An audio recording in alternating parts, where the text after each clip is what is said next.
Robert is going to talk to us about international freight transport and logistics. Robert is an education advisor with the group called Make Your Move. Robert is a degree qualified financial management accountant with over 25 years experience in domestic and international freight, transport and logistics industry before he moved into a consulting role. So over to you, Robert. And good morning, everybody. I've got myself to present, and I want to make this as interactive as possible so you get as much out of this presentation with questions. So if you've got questions, put them through the chat and we can stop during the course of the presentation and make sure you get your questions answered. I've got a lady by the name of Yanni Blanco, who's a supply chain manager with Coles based in Victoria.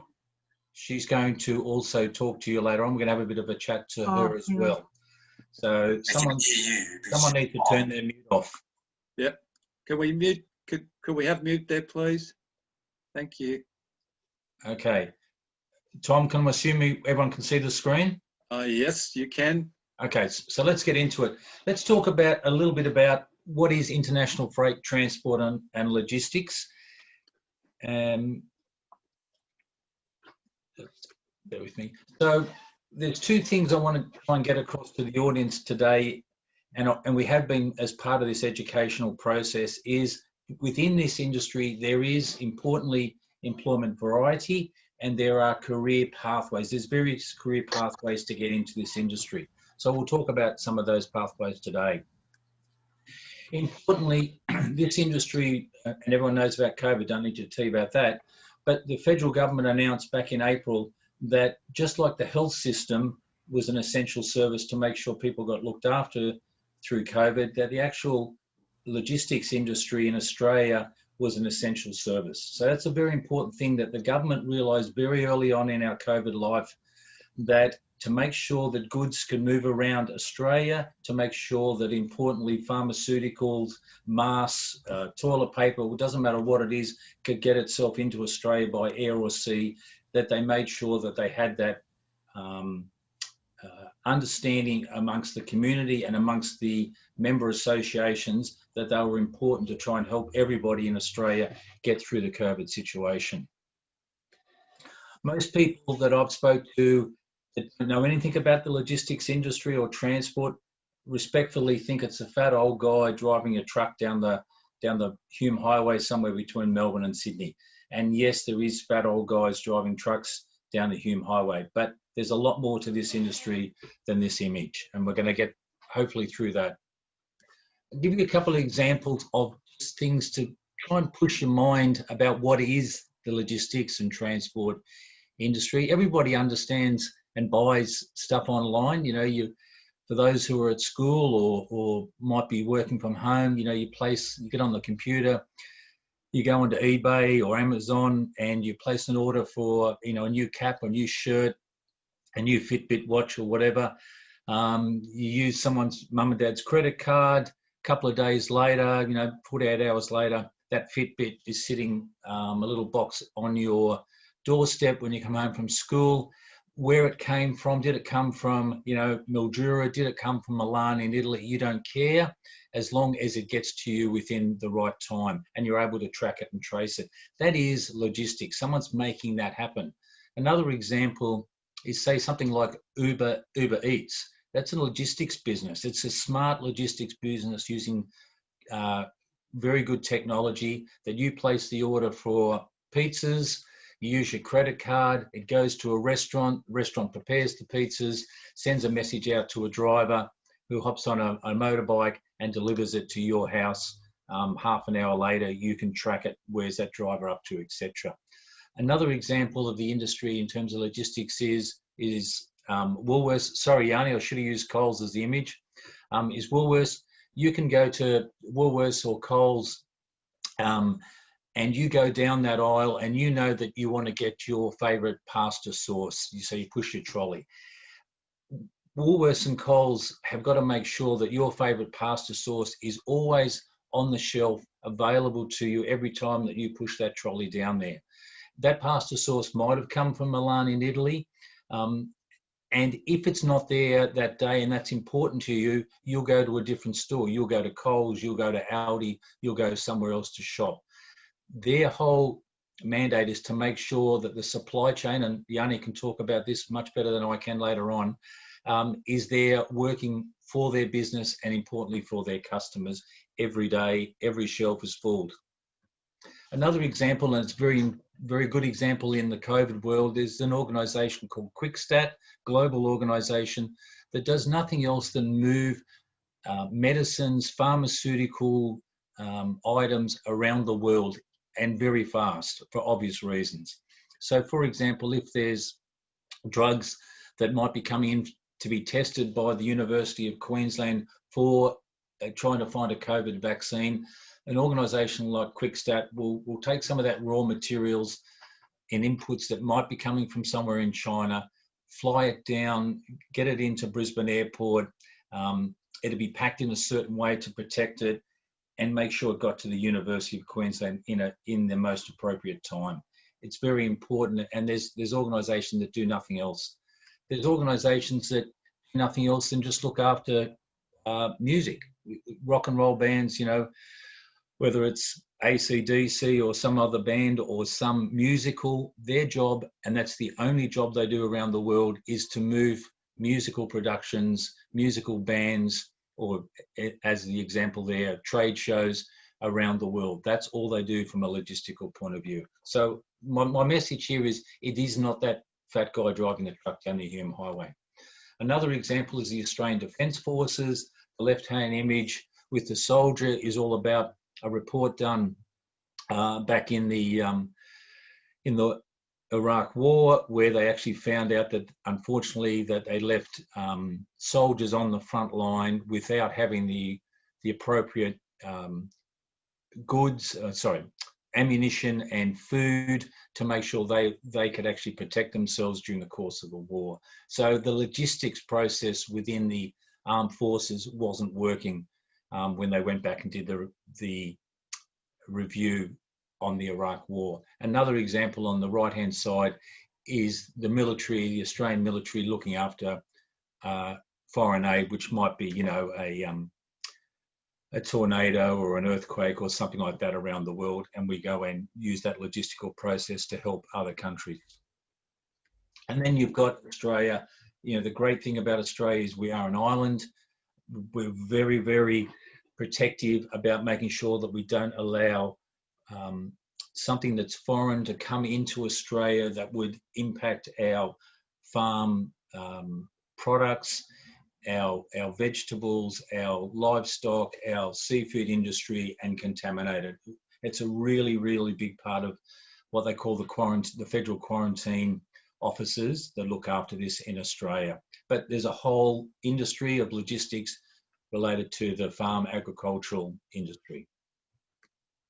And then there's other types of employers, just to give you some examples, that might be related to fashion, it might be related to cosmetics, it might be related to automotive machinery, dangerous goods, or sometimes, minerals. We hear a lot about the minerals that Australia digs out of, Western Australia or North Queensland, coal, whatever. That's got to get itself to China by ship, and then it gets manufactured as steel and then gets sent back to Australia, and we build houses and schools, etc. In terms of options for people to consider, you can be an employee in this industry as a casual, so you can do it through your school holidays. You can work part-time on a Saturday, working for an Amazon pick and pack type location. You can be full-time, or you can be a contractor, which is what I'm doing. The employers that you could work for are anything from a family business, which might only have half a dozen employees, right through to a global organisation that might have 30,000 employees with offices throughout the world.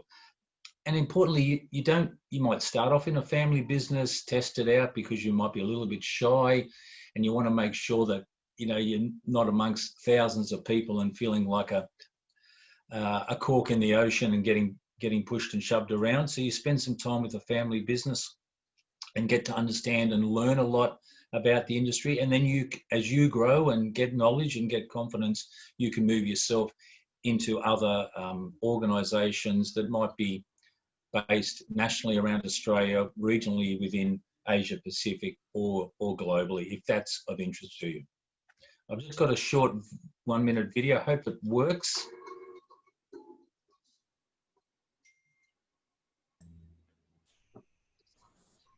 Robert, you've just got to click share sound on the participants tab. If you click participants, should be say share computer sound. Participants.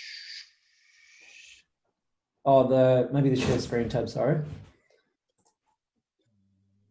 Okay, I'm on shared screen. And then on that panel, it should be bottom left, share screen sound. Sorry.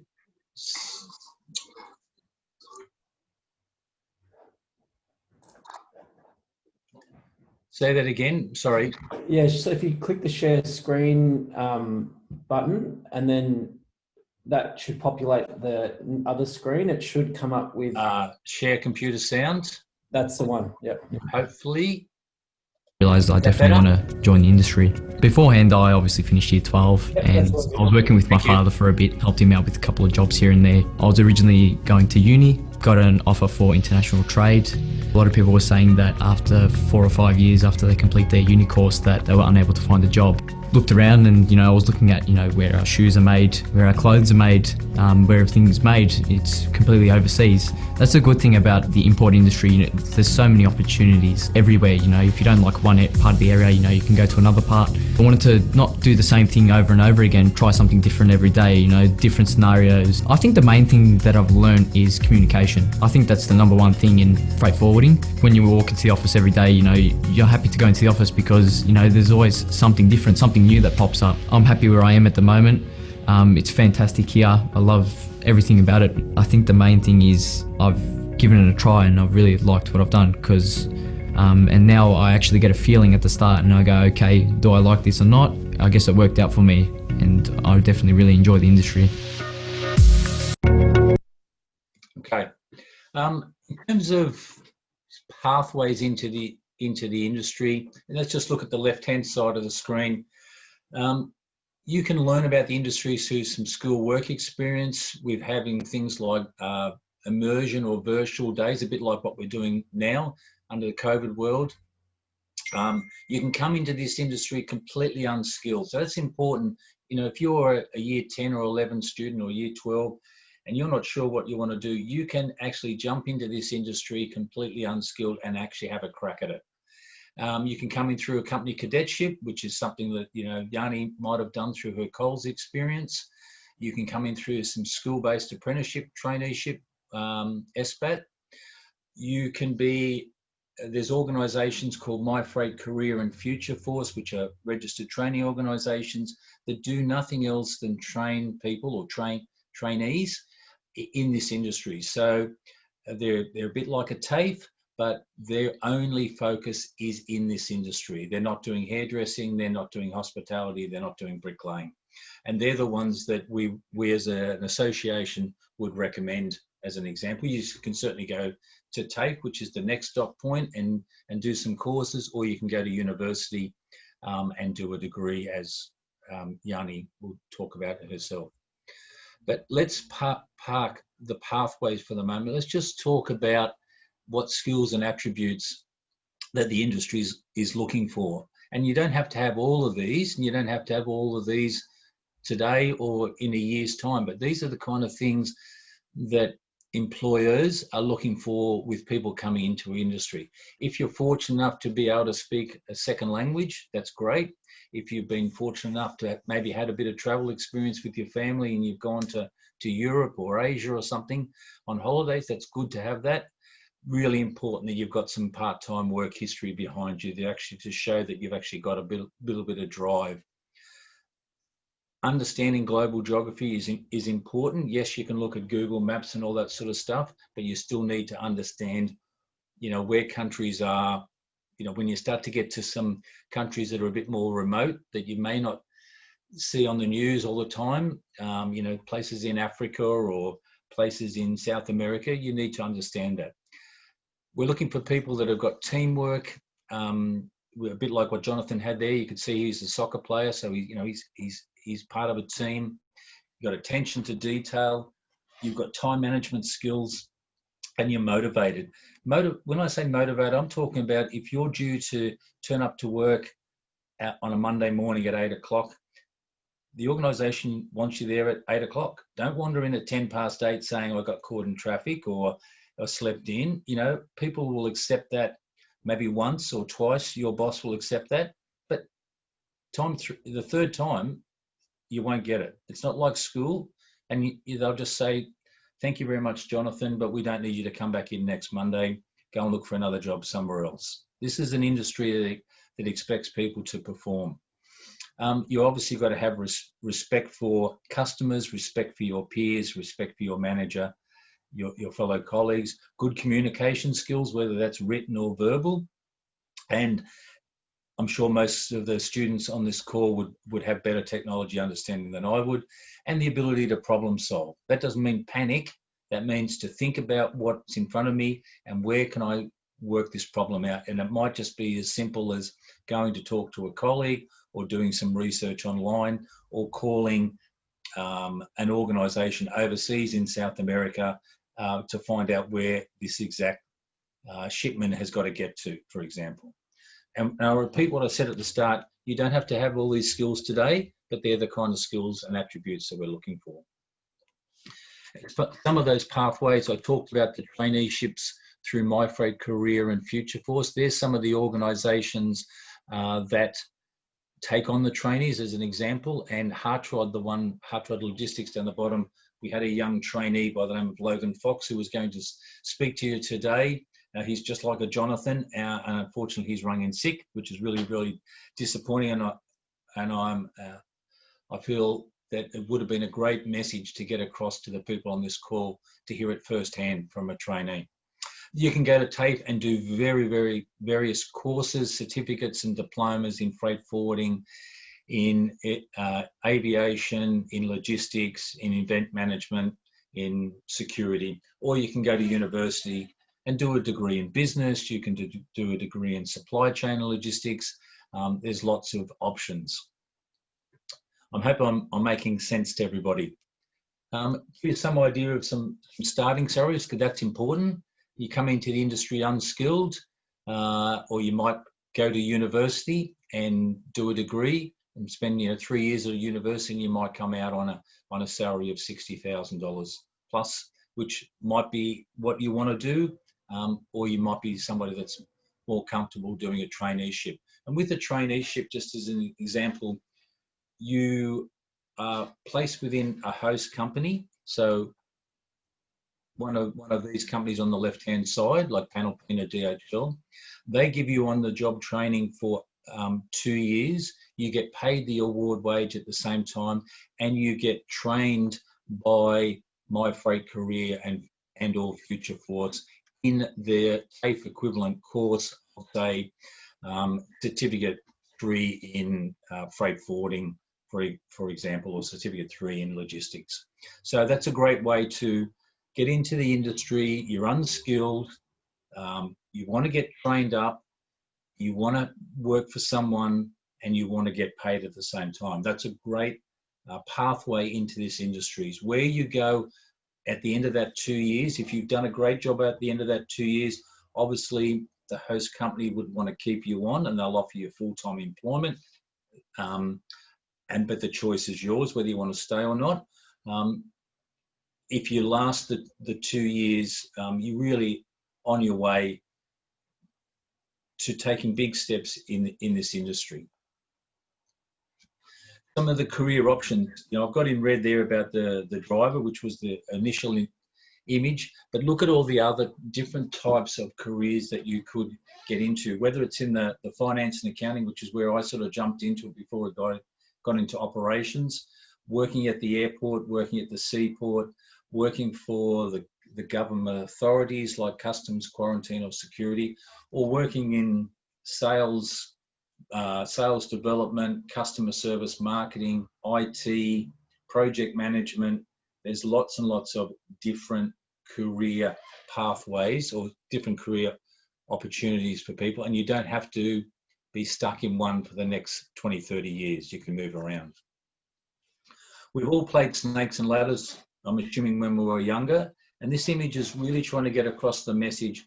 If you jump into this industry, wherever you jump into this, onto this snakes and ladders board, you can go anywhere you want, locally, regionally, nationally, or globally. It all depends back to what I showed you with those attributes and what we're looking for in people in terms of teamwork, problem solving, motivation, good communication skills. If you've got those, or you've got the willingness and the drive to improve those, and recognize that maybe I'm not the greatest public speaker, so you get some training on that, or I don't, my maths isn't my strongest point, and I'm going to focus on improving on that. You can go anywhere on the Snakes and Ladders board that you want to. I've just got one other short video.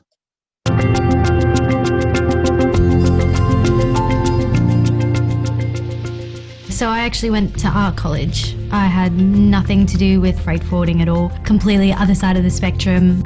So management kind of turned sour at my old job, and I didn't really enjoy it as much. I didn't find myself being in hospitality forever. I saw my freight careers and I just thought, what the hell, I'll apply for it.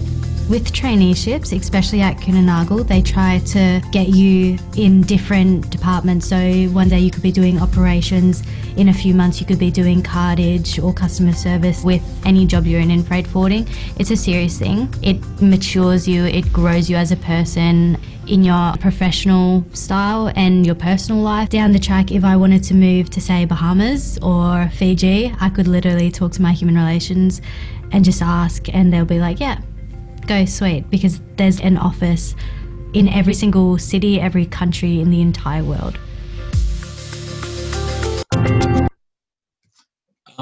Chloe says right at the end, a bit of a throwaway line, if I wanted to go to Fiji or the Bahamas, I could speak to my boss and, I could go there, that'd be sweet. It's important that this image is really important, that what she's actually saying is absolutely 100% correct. It might be a throwaway line, but it's actually correct.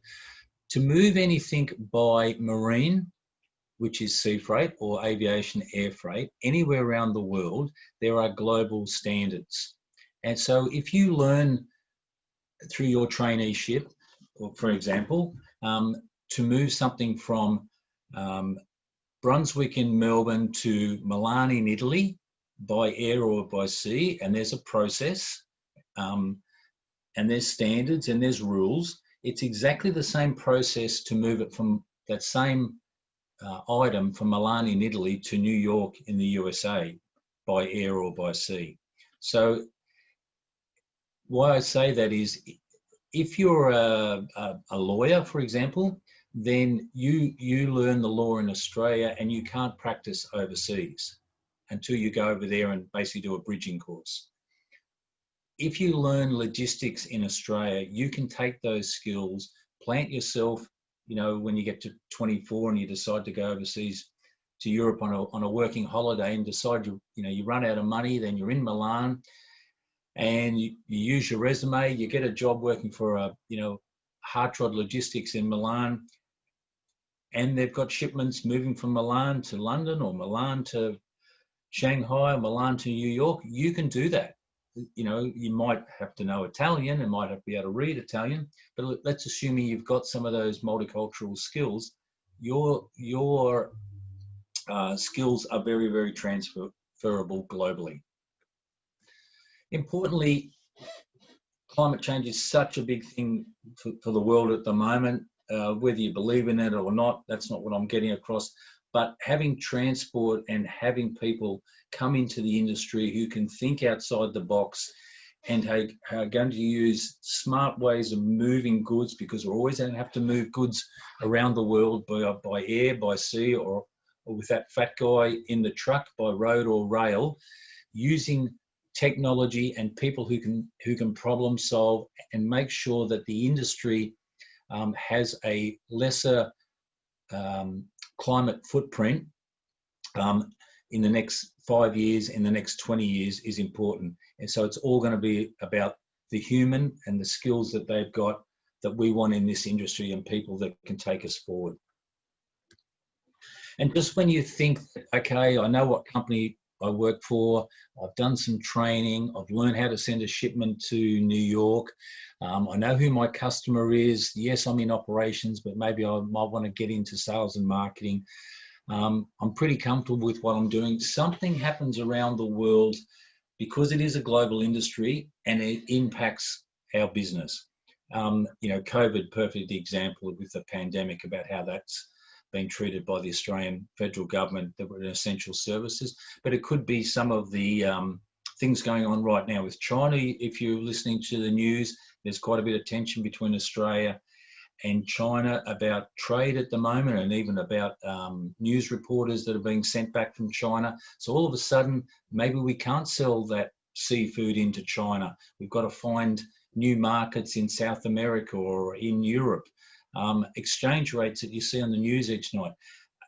A small swing in an exchange rate could make a huge difference to your customer who's selling product from Australia into Milan in Italy. Or we have some political change, North America with the elections coming up with Donald Trump and Joe Biden, what happens there in the future, whether it's the Democrats or the Republicans win this, will have a major impact on trade throughout the world.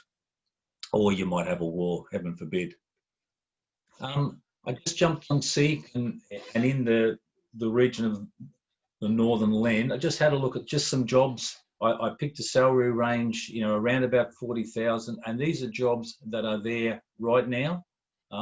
So if you're sitting at home thinking, I don't want to go on with schooling, or I want to finish at the end of November, if you go on to Seek and you can write a resume and you've got some of those attributes and you can put yourself forward as an employee of choice, because it is competitive, of course it's competitive, then there's opportunities out there, and there's just some of the various examples of jobs on Seek yesterday.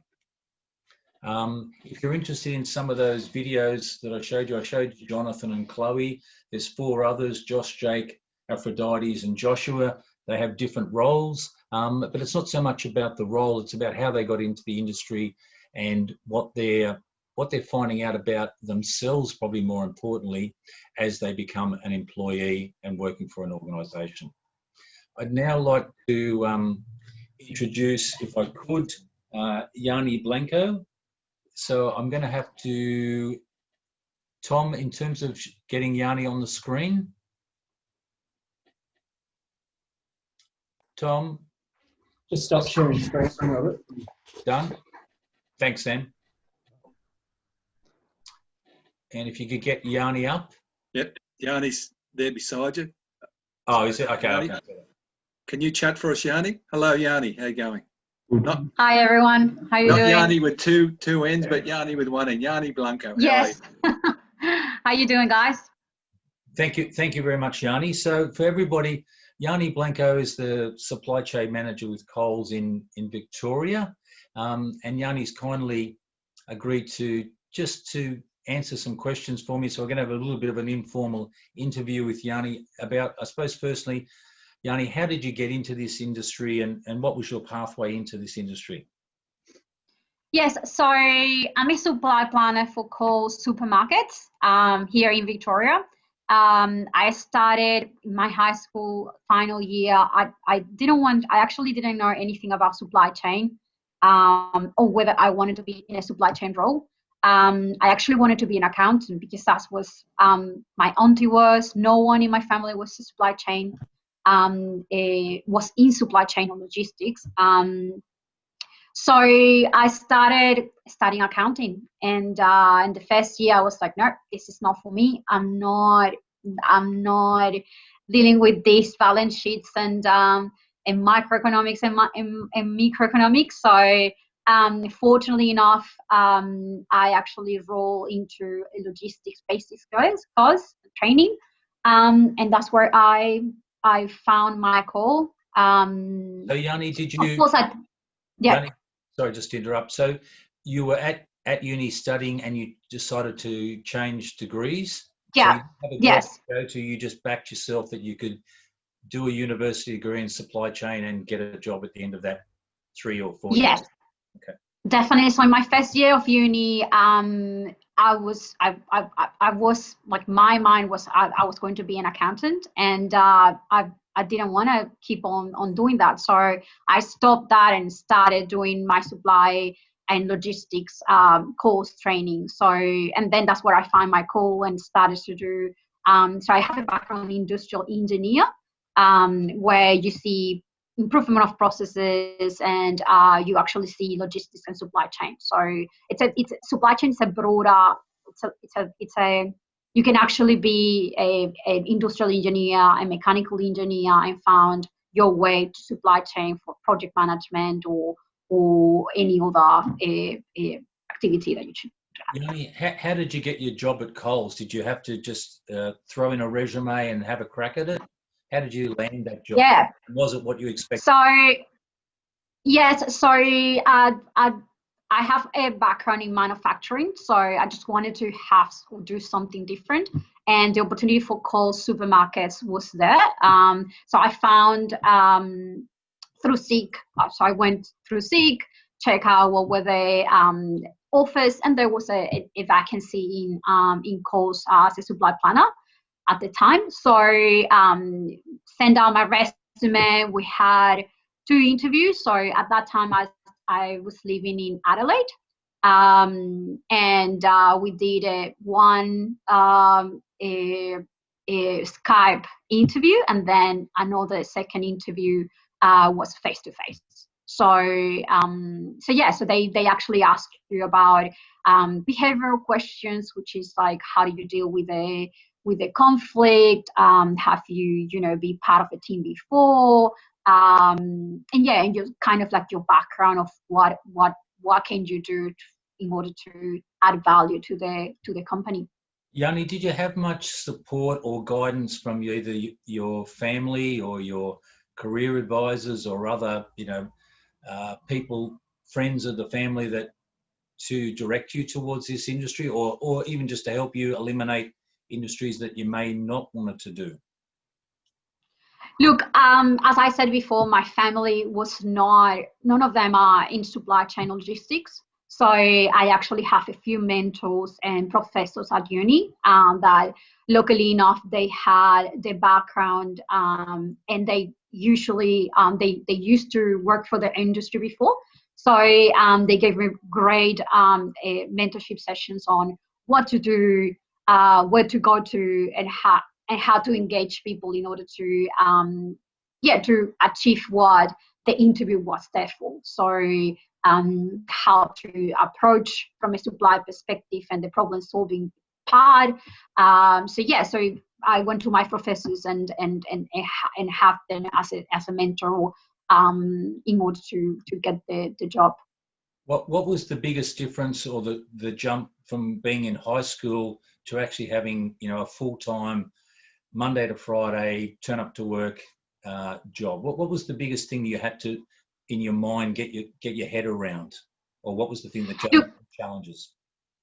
I think that if I've been honest, like from high school to a workplace, you still have responsibilities. You still need to be attained to timelines. You still need to, if you have an assignment in history and you need to, submit the assignment next week on the 14th of September, that's something that you have to attain in a workplace too. So there are similar things from high school to a working place.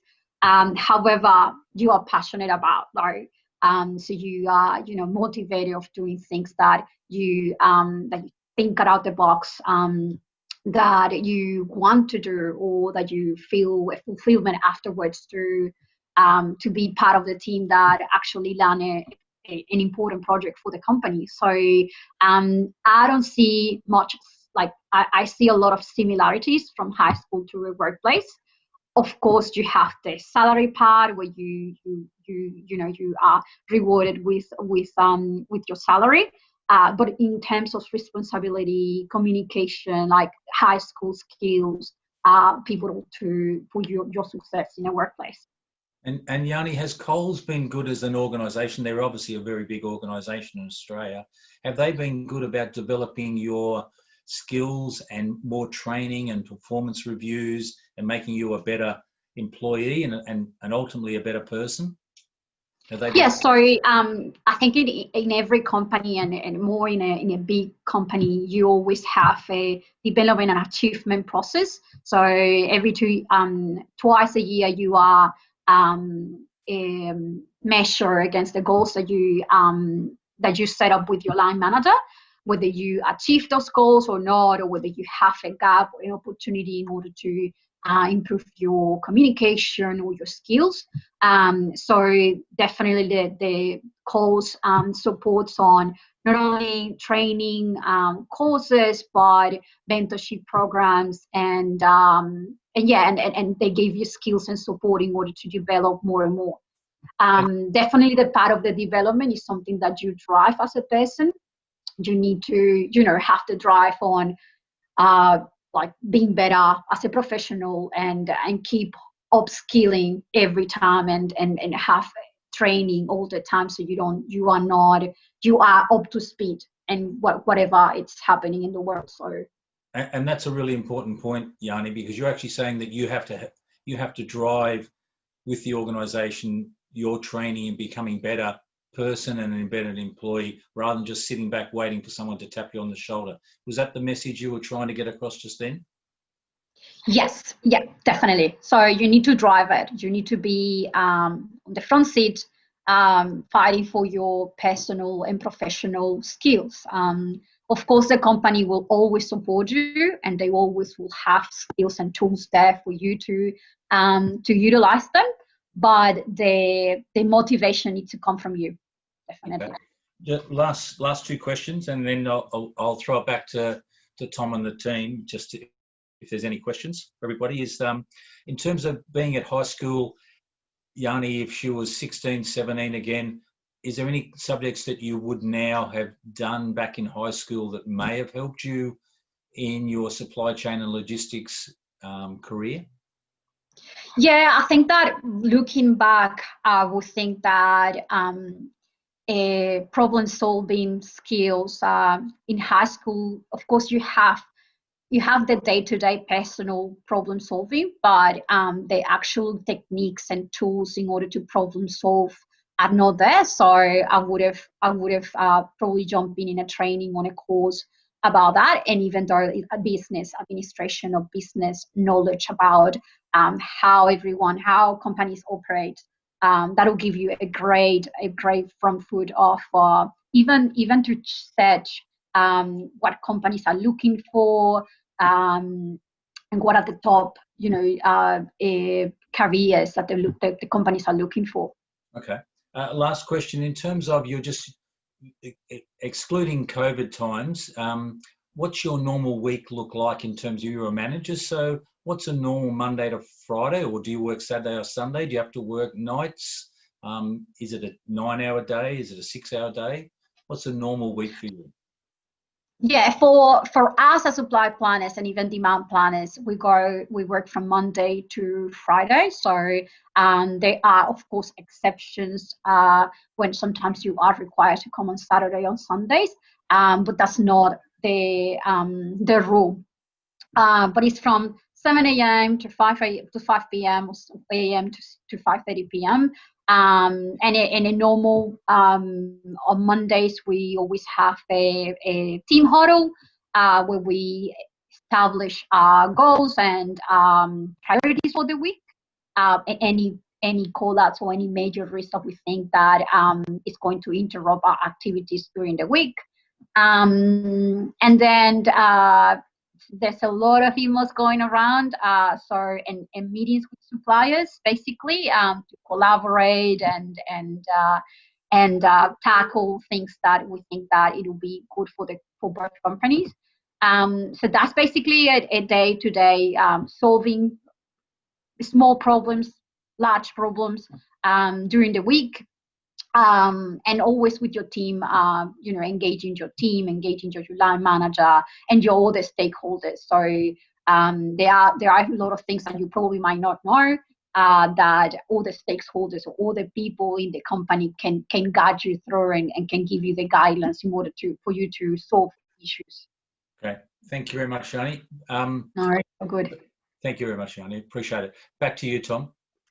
Thank you, Yanni. That was fantastic. Gave us great insight into the day-to-day and how to get there in the pathway. So we're just wondering whether anybody has any additional questions for Robert or Yanni. We'll just give them a couple of minutes. And yeah, thanks so much for that in-depth coverage there, Robert. That's terrific stuff. So Tom, any questions? From anybody? I'll ask Robert a question. Robert, if you were 16 years old, looking back, and you were going to enter the industry, what would be your first pick of the jobs and why? Probably it would be operations.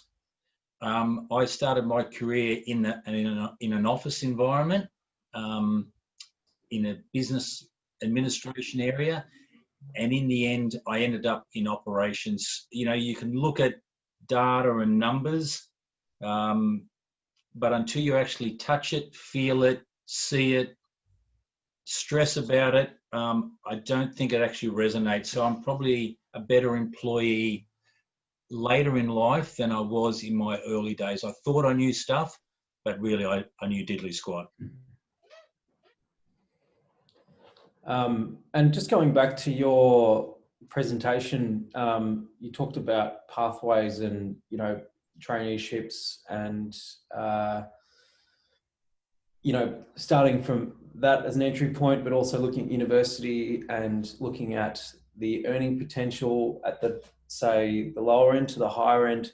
I was an early school leaver, so I didn't finish school. And if I was to enter into that industry as a 17-year-old on a traineeship, do you think, you talked about career progression, you can earn the amount of money by climbing that hierarchy in that industry? So starting from traineeship to going to university level, say, without having to go to university, could you still achieve that earning potential through learning in the industry and getting new skills and being trained?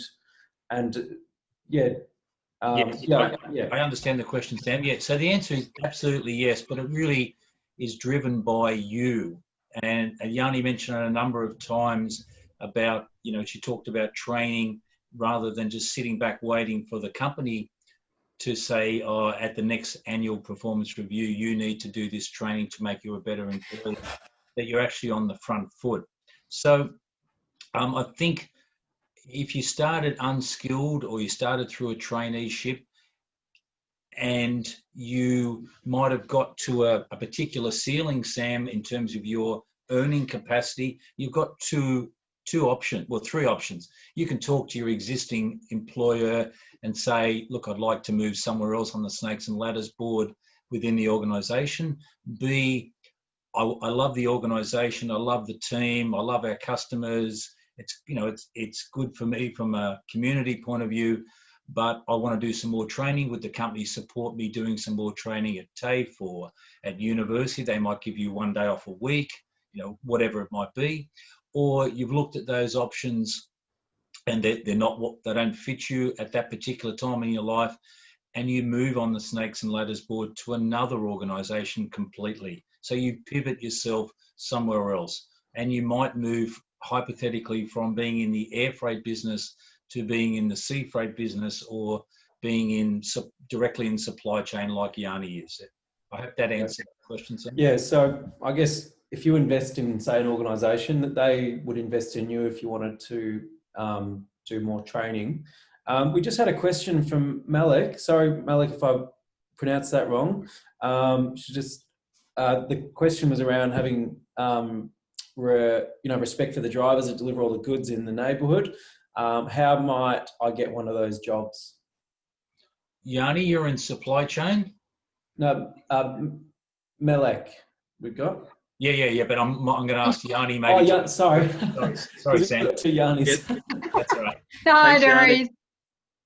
is. So what I would suggest, I'm not in the I'm not in the freight related part of the business, but look, go to Seek, go to job seekers that will you have advice of what are the skills that you need and what are the requirements that you need in order to apply for that job and be successful. So being a truck driver, you probably might need a few skills and requirements that are abide by the law.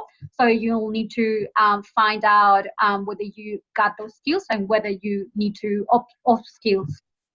Sam, I might just add, in addition to what Yanni said, let's if you just forget Seek for the moment, because you can look at a Seek ad, you can put in a resume, and you don't know whether you're up against 3 other people or 30 other people, and sometimes, unfortunately, some organisations don't even reply back to say you've been unsuccessful, which is really bad communication. But if you knew a particular organisation, there's nothing more engaging if you've got the right communication skills to walk into an organisation, and you might have to do a couple, with your resume under your arm, reasonably well dressed, and say, hey, I'm here, I'm looking for a start, I'm interested in working during the school holidays, could I be one of your drivers, could I be one of your packers, could I just get onto the Snakes and Ladders board somewhere in your organisation? And you might even say something like, they might say, oh, look, we're not really interested at the moment. And if you've got enough, confidence in yourself, you back yourself, you say, I'll work every Monday and Tuesday free for you, right? And I'll back myself. I'll give you a couple of days free, and if I'm no good, I'll walk away on Wednesday. But if I'm good if you think I'm good after Monday, Tuesday, then maybe you give me a part-time start. You've got to back yourself. You've got to be confident, and you've got to think outside the box. It's very competitive out there, but as I said, back yourself. Right. Just making sure we're on the questions. Yeah, it's interesting.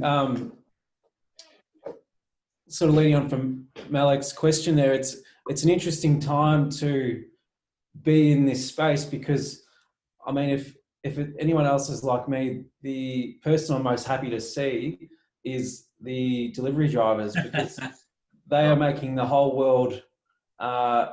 They're keeping everything running while we're, say, at home in Victoria's case. Yeah. And I think there's going to be a way that this is going to change people's behaviour, and it seems like the industry is going to experience exponential growth, at least in the near future, around fulfilling that demand that has increased not just in Australia but worldwide. Oh, you're absolutely right, Sam, that people might have gone to a shopping mall, and they still do, to do their shopping, but nowadays people are so technology savvy that they can do a lot of their shopping online and have that delivery driver deliver it to you.